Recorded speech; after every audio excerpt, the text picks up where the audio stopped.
Frank, your 5 minutes starts very shortly. All right. Hang on, let's see what happens if I click this. There you go. All right, so I'm Frank Vitz. I'm a senior art director and CG supervisor with Electronic Arts. I've been involved in visual effects, digital visual effects, and computer animation through most of my career. I started in the film industry.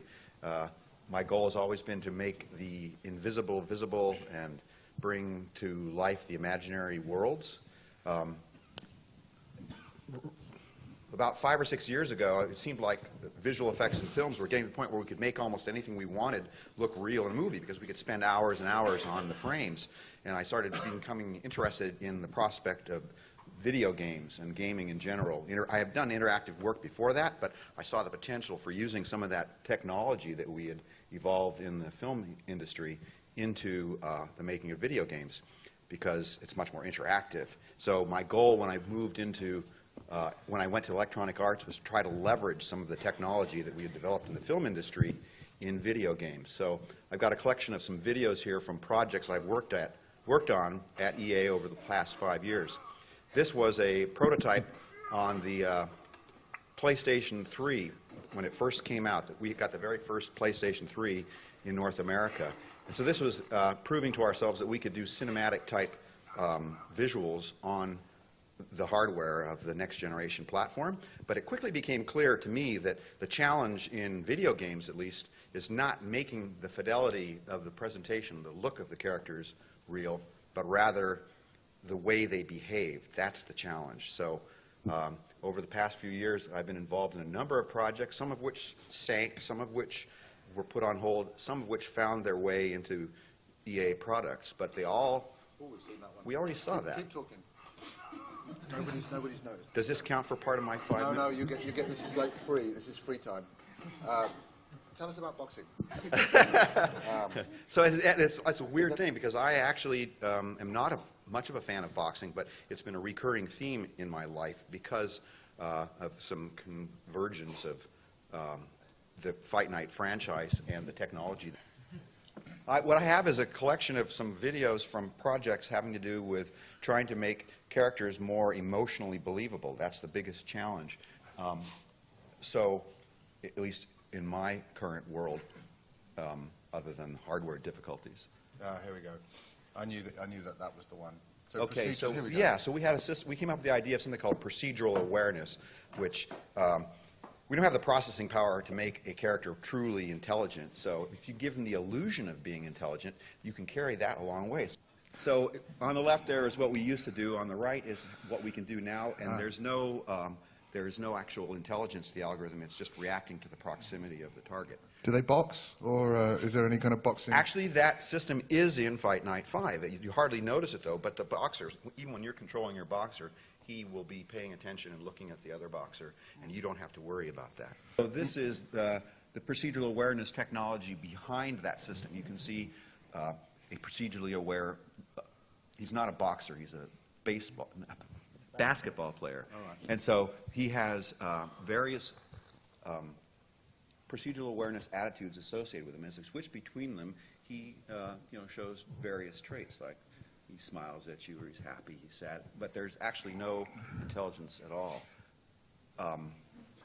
That's a little bit like the panel, really, isn't it? Yeah, exactly. Yeah. It's all an illusion, but if you enjoy it, that's the important thing. What we've been working on most recently is a much more complex system of physics-enabled animation system. If you saw my talk yesterday, I go into how most video games today use a system of clip-based mocap animation that's very lifelike because it's based on very high-fidelity captures of characters in the real world. So this was the impulse system which led to the... Jesus Christ. So he gets pissed off at us. Well, yeah, well then take this, buddy. Yeah, that's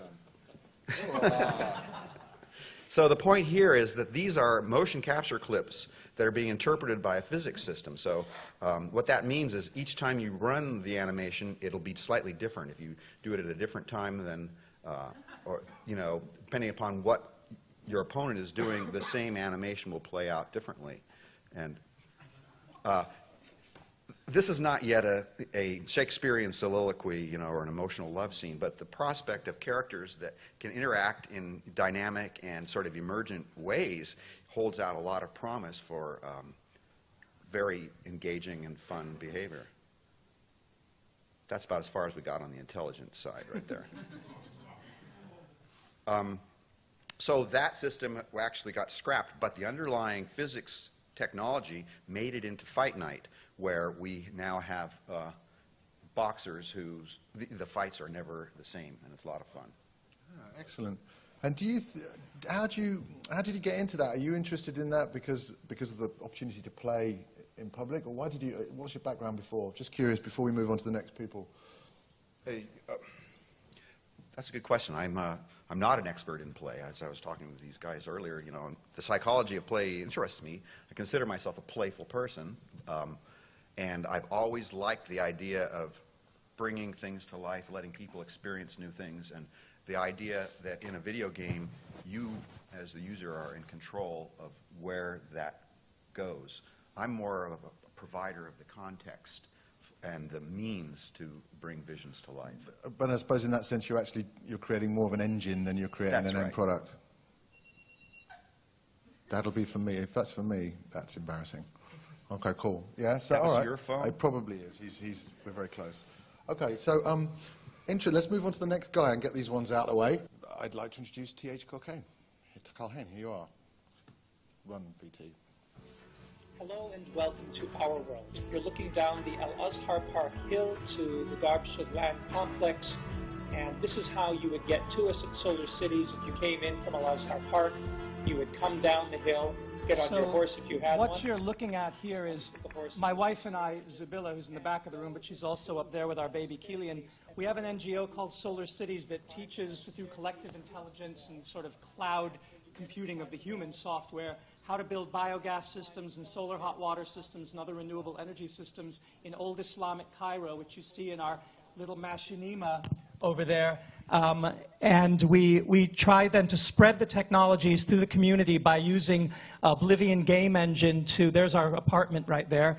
And let me put up the audio here, if you can hear it. Well, anyway, that's our apartment. On our roof. And that's our roof with the solar hot water system that we built and then modeled and then built all over Cairo in both the garbage collectors community and in the old Islamic section. It started with me being in South Central LA. Let's hope there's volume here. And learning from my students that there's a better way to teach science than simply having the textbook. So the students wrote a rap, and we brought the textbook to life. That was me in 1989. I love the hair. Thank you. And so the students were instructed to look through all sorts of magazines and books and find images, and then make a video, which they then edited together of their teacher and themselves. And by getting people to play and sing about the science they were learning, they internalized it better, because mammals play. That's how they do serious business. All mammals, if you follow the classification in this video, kingdom, phylum, class, order, family, genus, species, we are mammals, and we play in order to adopt the survival skills. So that experience, which my students taught me in South Central Los Angeles, quickly led to. What did it lead to? I'll tell you what it led to. It led to. Let me tell you what it led to. What did it lead to? It led to slide number 3, which that's was. The slide it was that's what it led to. That's the slide. Thanks. That's the one. It led to us taking the show on the road, doing solar-powered concerts, building solar-powered stages in Egypt like that one there, where we invited musicians from around the world to play, powered by the sun and the wind, and then to developing, using Photoshop Image Ready, our own animations that we took to schools with the students. And I'm playing Joe Roseville in this, who meets Ben Franklin, promoting solar energy. And so that's me, I guess, in the late 90s. Less hair. Yeah. Renewable energy. Energy that taps nature's forces. The Earth's heat, the sun's light, the wind, and even the power of moving water. Just like you wanted us to. I can show you right now if you're interested. And so it involved. And I know precisely how we can get there. Climb on board. It involved being turned into a cartoon character, which is the only way to get around the world and teach people these necessary technologies. You have to fly. And if you want a low carbon footprint, then you need to fly on a kite. That was the message we wanted people to know. It's very dangerous in rainstorms, however. So recently we went to Tanzania and we were spreading the sustainable development, building biogas systems, and you'll probably be interested in this audio, because then the Africans are very good at this. They know how to play serious development.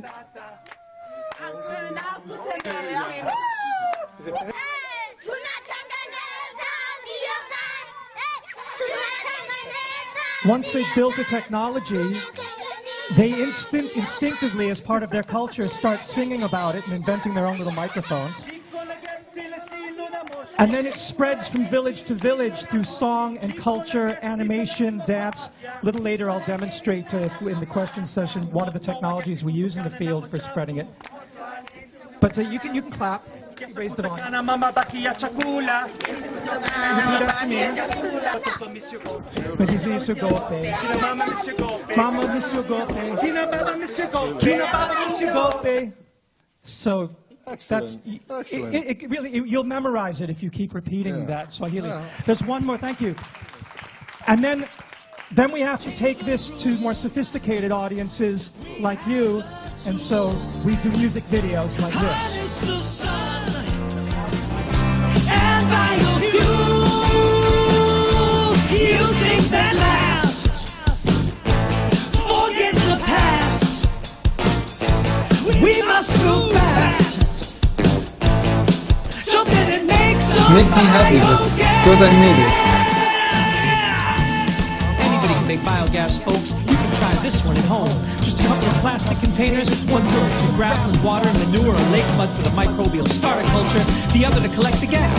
Feed the tank your kitchen waste today, and tomorrow you get up to 2 hours of truly natural gas. Cause making biogas is a gas. It's the same gas as the gas we pass. Microbes are taking care of business every day. Taking dirty business and making it okay. Yeah. Come on, give him a round of applause. Yeah. Jesus.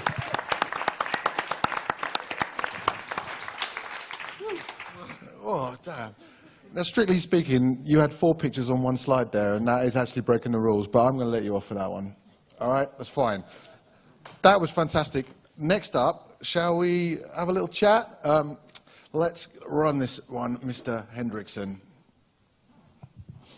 Okay, I'm Andy. Well, that's not mine. Oh, bugger. But I can talk about it if you'd like. Talk about it. I'm Andy Hendrickson.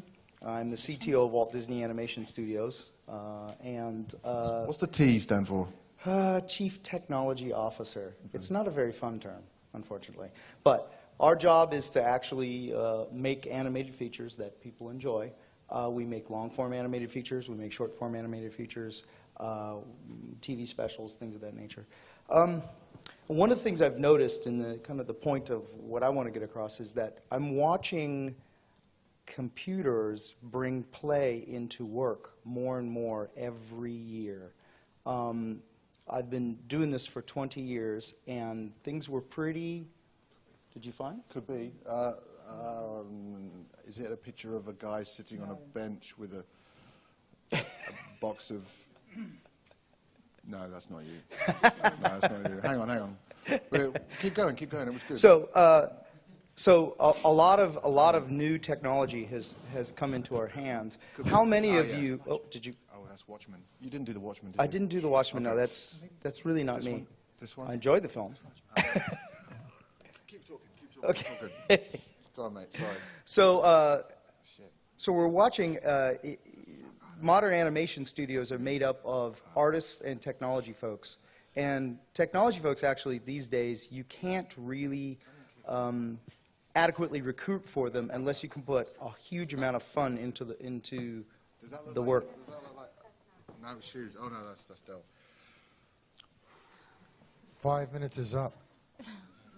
Is there anything else anybody would like to talk about whilst we're talking about this? The failed promise of technology? Yes. for many, technology offered a Go back real to the top. opportunity to bring play into the environment. Here we can see one of the problems with technology. Here we go. Life is more than a paycheck, right? Yes, yes, look at that. Well, yes. So it turns out that Keynote can be a lot of fun, as we've seen here today. So what we're finding is life is more than a paycheck for folks at Disney Animation, the Disney companies worldwide. This slide basically is looking at the differences that are happening in culture that we study heavily, which is in Tokyo, where you had a culture of salarymen, people kind of working for a paycheck, living out their life. And now the new student culture, the new kid culture coming into Tokyo, it's not about the paycheck anymore. They want fun. They're being exposed to MTV. They're being exposed to all the Western influences, and they want to live a life that is filled with fun and enjoyment and satisfaction, not just working for a paycheck. This is the culture that we're heading into the next century, and we have to respond as employers to that and start to bring fun to work. So as you can see in these slides, the newer culture, not about a paycheck.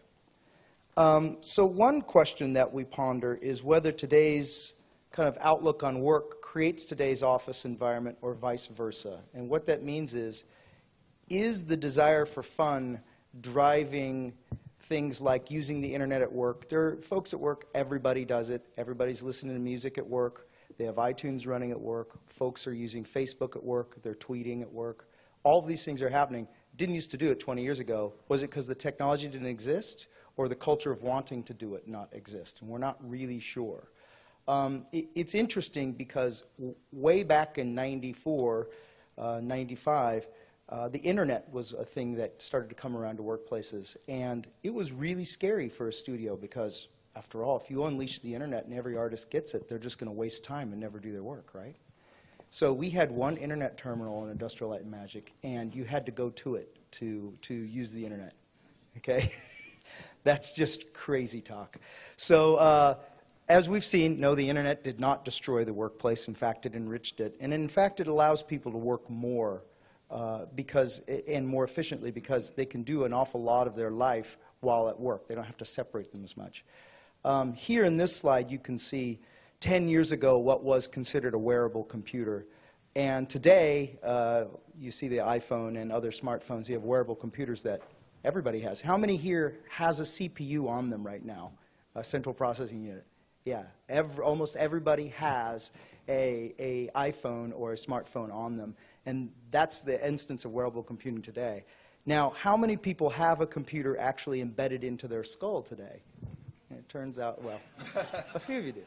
And so my question is, 10 years from now, will having a pocket phone really be replaced with an embedded thing in your body? And people say, ooh, that's gross. I couldn't really stand that. But really, you never know. 10 years ago, if we thought we were going to be wearing a computer and walking around with it, that was a little bit crazy. So this is an interesting slide. I cooked this one up. This is top 10 Apple App Store top 10 categories. And if you look at the top 10 categories of number of apps, 3/4 of them are clearly play-oriented. And this is a device that you carry with you all the time. You use it at work, you use it at lunch. Facebooking people at work, you're tweeting people. It's part of the way work style is today. So play is actually starting to increase at work, and play is increasing in our life every day. And so that makes us think at Disney, we need to allow people free time to look at projects that maybe aren't along their normal work style. They have to look at, they may want to take art classes, or they may want to do educational enhancement and come to shows such as FMX. These things are real important to the culture of today and the folks we're hiring.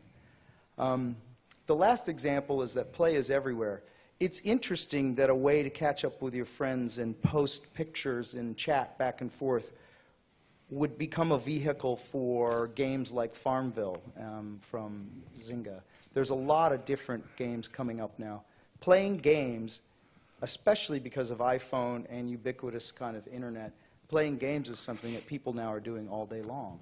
And I've actually watched people, they can animate and they can light while playing games on Facebook at the same time, because there are idle times in the animation cycle when you're doing work and then you're waiting for a computer to calculate something. I've watched people actually manage their play, their life, and their work all together, all throughout the day. And it's actually fascinating. They seem more fulfilled by it. So we're a big supporter of people being able to play at work and explore things on their own.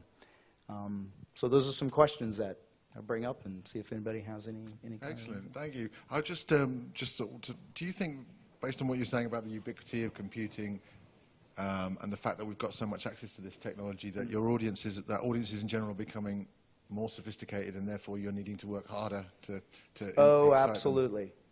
Absolutely. If you go back and look at some of the early pictures we did, look at Jurassic Park or Terminator 2 or The Abyss, movies like that, you know, The Abyss had a water pseudopod in it, and that was about it for computer graphics. And at the time, it blew people away.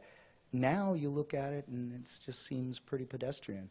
I think a classic example, because I started in the sound mixing world before I went into computer graphics, is if you think about Terminator, the original Terminator movie, and a lot of you remember it with Arnold Schwarzenegger. That movie was mixed in mono. It's not even a stereo track. It's not 5.1. It's not surround sound or the separate boom track or anything. It's a mono picture. And these days, if you tried to release a motion picture that was mono, it only had one track of audio, you'd get laughed out of the theater exhibition market. So audience sophistication has come quite a long way from where it was. And I believe we're going to see the next cycle of it. It'll be interesting to look at. The next cycle was stereoscopic and 3D films, because there's an awful lot of bad 3D films that come out that have bad 3D, and there's an awful lot of good ones. And we believe that the audience will start being able to tell the difference over time. Cool. To the person who asked the question, is this Iron Man 2? The answer is no. This is a panel discussion about play. I just realized I didn't ask you a quick question after yours thing, and I wanted to ask you, I remember reading that you had a background as being a clown. I was a professional clown, right? Was that right? Well, I did get paid, yeah. Okay. Don't know if I was funny, but no, I was 13 years old, and Irvin Feld, the producer of Ringling Brothers Barnum Bailey Circus, decided to use me as an experiment in pushing the age limits for professional clowning. So he sent me to clown college and then took me on the greatest show on earth. And I guess I learned everything that I really know, not in kindergarten, but in clown college. And I think that that's what I wanted to bring to the academic world. Do you think that being professionally happy means that you're sadder when you're not at work? I mean, do you feel like, you know, that you go home and you just, fuck that smiling, I just want to kick the cat and throw things out the window? I think my wife would answer that with a positive yes. The Tears of a Clown is when the English Beat version came out. Okay. All right, next up, we've got Mr. Daljit Singh and his famous sausages. Roll, Daljit. I thought I'd kind of start with something which is not really about me and the studio that I used to run up until 6 weeks ago, which is Digit. We've been around for 15 years, and actually experimentation is a big part of the role that we've always had. And when you sell a company to WPP and Martin Sorrell, who is the devil himself, you have to find space in order to create other things. And this image that you're looking at, which is extremely bizarre to most people, but this is in my home, and it's something I discovered one morning coming down the stairs. And actually what I do is I sleepwalk, and for the last 15 years, I create things while I'm asleep, which may seem odd and slightly bizarre, but it is entirely true. The first time I discovered one of these things, I thought I was being hounded by a poltergeist, or someone was taking the royal piss out of me. And actually, it wasn't. This is another piece of work, as well as running the studio.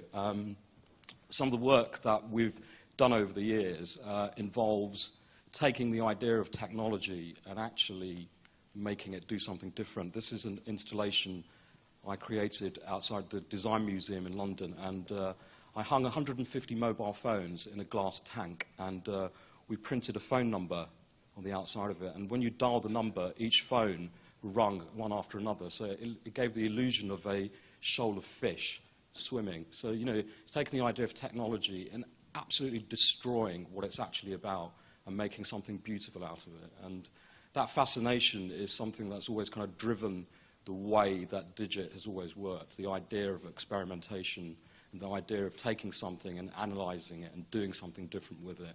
And of course, that idea of execution and that idea of doing something different is incredibly important, I think, in all aspects. This is a piece of work which came from the R&D that we've done in the studio, and the brief to us was create something, it's about 3 or 4 years old, that people can play with. So we created a digital spray can, and people are able to walk up to glass screens and spray can different colours on a piece of glass. And what actually happened was that people created incredible things, and as you do so, it creates a sound, and the sound is specific to you. You go home, you get the code while you're there, you put the code in, and it recreated the image that you'd made on that day, together with your own personal ringtone for your phone. And we had 3.5 million people use this around the world. It was an incredible way of investigating and getting people to actually interact and do something. So it was kind of like a closed-loop experience. And that, it was always been very, very important for, getting people to kind of interface with something and actually do something. This is a small piece of video from a holiday that I went on with my girlfriend to North Korea, which is unusual. But this is the biggest show in the world, and what you're seeing there actually looks like a giant screen, but it isn't. They're actually individual people who are opening and closing books, and they create these unbelievable pieces of animation. I mean, clearly, North Korea is not a very nice place, but this show is extraordinary. 250,000 people, each of them opening a book, and you never get a dropped pixel. It just doesn't ever go wrong. So that orchestration is I mean, you don't go to North Korea for the food. I mean, and these are 250,000 people doing this in, the biggest live show that human beings have, but an extraordinary event where, you take the kind of human aspect of something and you're recreating technology in a very unsophisticated way, but extraordinary.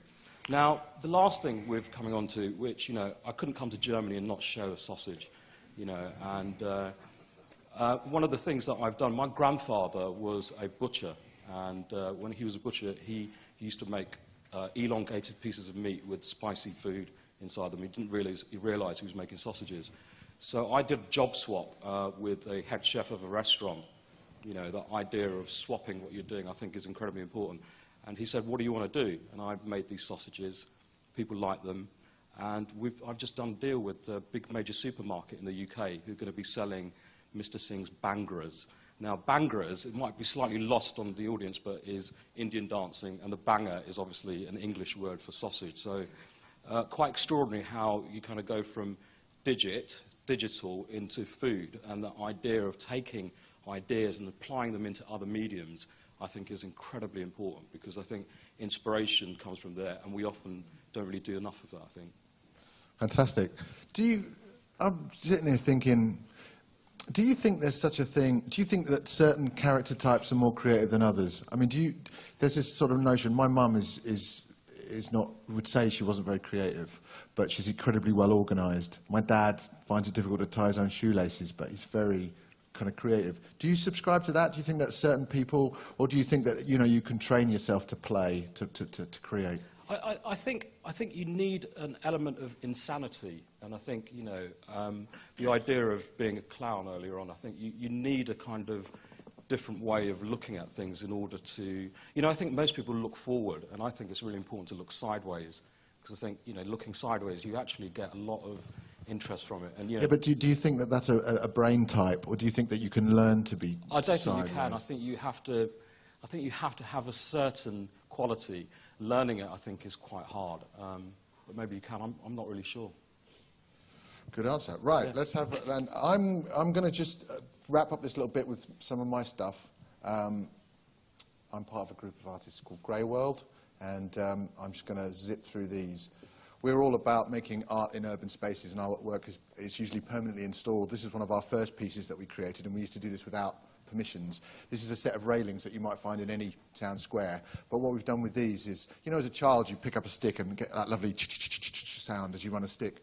Well, we would take a set of railings and we tuned them. So when you ran a stick along it, it'd play The Girl from Ipanema. And this is an important piece from our point of view because, you know, it's still a set of railings. You still chain your bike to it, still stops you getting into the park, what have you. What it isn't is some, you know, big bronze statue stuck in the middle of town as a sort of statement of art or creativity. And a lot of our work takes those things that you'd find in urban spaces and gives them that kind of little twist. These were done without permission. Some of them don't exist anymore, but some are still, you know, around. Best thing is, if you'd like to have a play, find a stick and just run it along railings. You never know, you might find a few. Coming up in my next slide is some other work that we've done. This is the thing about Greywold stuff, I think, in general, is it can be summed up pretty quickly in just a few lines. I think that's very important with the kind of projects that you do in urban spaces. This is actually based on another kind of inspiration.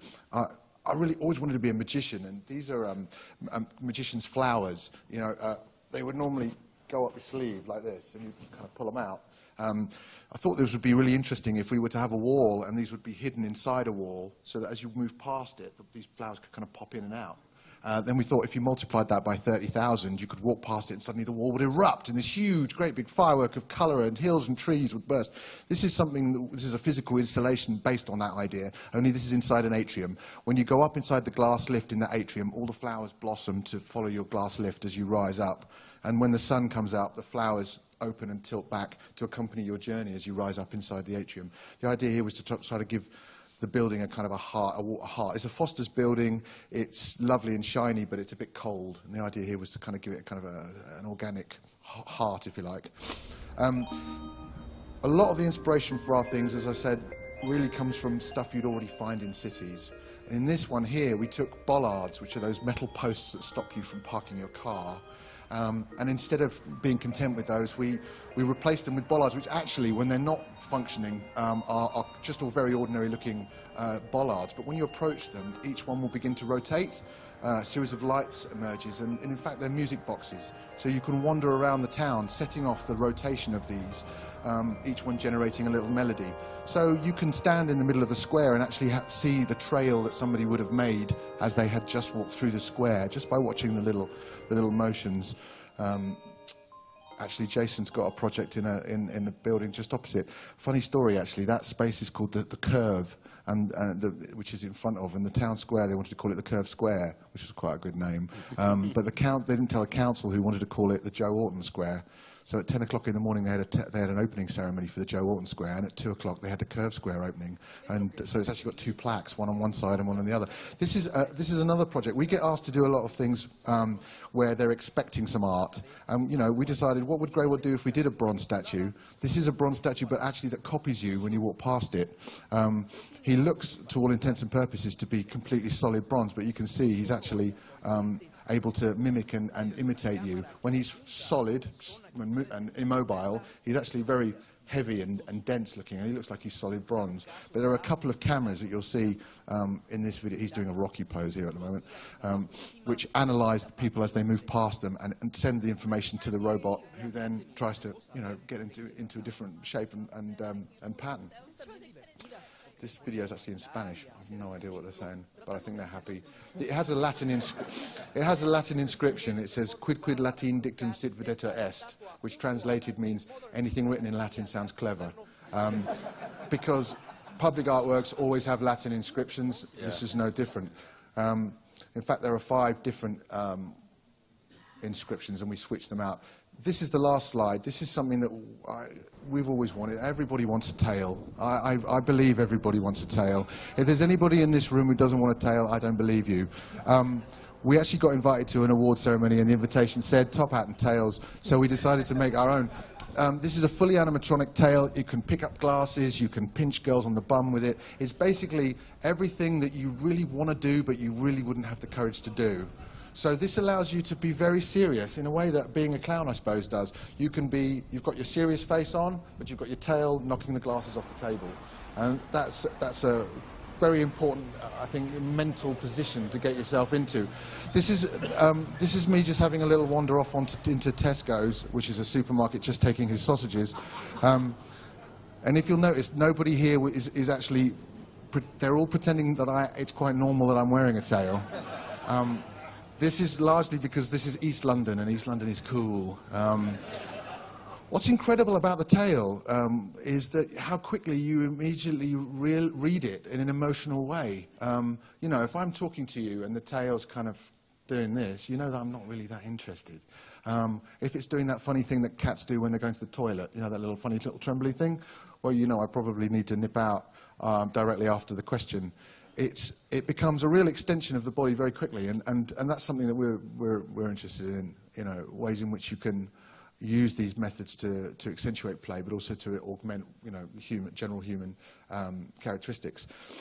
I've overrun slightly, but it is my panel, so that's fine.